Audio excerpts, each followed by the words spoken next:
நீங்கள் பார்த்து கொண்டிருப்பது தினசக்தி டிவி.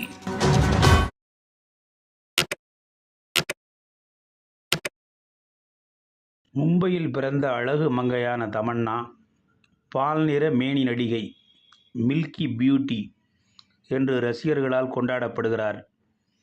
தமிழ் தாண்டி தெலுங்கு, இந்தி படங்களிலும் ஜொலித்து வரும் தமன்னா தெலுங்கு படங்களில் அவ்வப்போது குத்தாட்டம் போட்டும் கலக்கினார். 2023ஆம் ஆண்டில் ஜெயிலர் படத்தில் இடம்பெற்ற காவாலா பாடலில் அவர் போட்ட குத்தாட்டம் அவரது மார்க்கெட்டை கிடுகிடுவென உயர்த்திவிட்டது. அதேவேளை முன்னாள் காதலர் விஜய் வர்மாவுடன் அவர் நடித்த லஸ்ட் ஸ்டோரிஸ் 2 படமும் பெரிய பரபரப்பை ஏற்படுத்தியது. காரணம், படுக்கை அறை காட்சிகளில் அவர் விஜய் வர்மாவுடன் புகுந்து விளையாடியதுதான். 2024ஆம் ஆண்டில் ஸ்திரீ 2 படத்தில் ஆஸ்கி ராத் என்ற பாடலுக்கு அவர் போட்ட வளைவு நெளிவான கவர்ச்சி ஆட்டம் இளசுகளை கிறுக்கு பிடிக்க செய்தது. இணையத்தில் அந்த ஆண்டில் அதிகம் பார்வையிடப்பட்ட பாடல் என்ற பெயரை பெற்றது. தமன்னாவின் மார்க்கெட் ராக்கெட் வேகத்தில் எகிரி போனது. அவருக்கான ஆர்மிகளும் ரசிகர் படைகள் அதிக அளவில் உருவானது. கடந்த ஆண்டில் மே மாதம் வெளியான ரெய்டு 2 இந்தி படத்திலும் குத்தாட்டம் போட்டு கலக்கினார். அந்த படத்துக்கு பிறகு 2 இந்தி படங்களில் குத்தாட்டம் போட அவர் ஒப்பந்தமும் ஆனார். ஆனால் இடையில் திடீரென அவர் அந்த முடிவை மாற்றிக்கொண்டார்.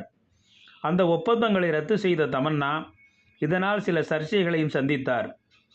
அதேவேளை வட இந்தியாவில் ஆன்மீக பயணம் மேற்கொண்ட தமன்னா தென்னிந்தியாவில் உள்ள பிரசித்தி பெற்ற கோவில்களிலும் வழிபாட்டுக்கு சென்றார். சமீப காலமாகவே அவர் குத்து பாடல்களை திட்டவட்டமாக தவிர்த்து வருகிறாராம். ரன்வீர் சிங் நடிப்பில் சமீபத்தில் வெளியாகி வசூலில் சக்கை போடு போட்ட துரந்தர் படத்திலும் அவர்தான் குத்தாட்டம் போட இருந்தாராம். பின்னரே அவர் ஒதுங்கியுள்ளார். ஜெயிலர் 2 படத்திலும் குத்தாட்டம் போட படக்குழு அணுகிய போது கால் ஷீட்டை காரணம் காட்டி தமன்னா மறுத்துவிட்டார்.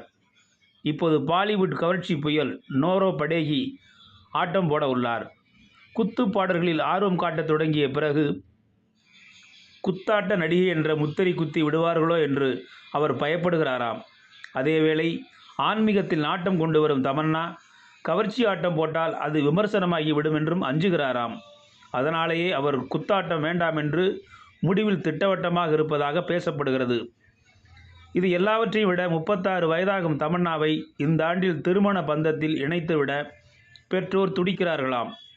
எனவே எல்லாவற்றையும் மனதில் கொண்டுதான் தமன்னா இந்த முடிவுக்கு வந்திருக்கலாம் என்று பேசப்படுகிறது. இது ரசிகர்களை கொஞ்சம் சோதிக்கத்தான் வைத்துள்ளது. வீடியோ உங்களுக்கு பிடிச்சிருந்தா லைக் பண்ணுங்க, கமெண்ட் பண்ணுங்க, ஷேர் பண்ணுங்க, சப்ஸ்கிரைப் பண்ணுங்க.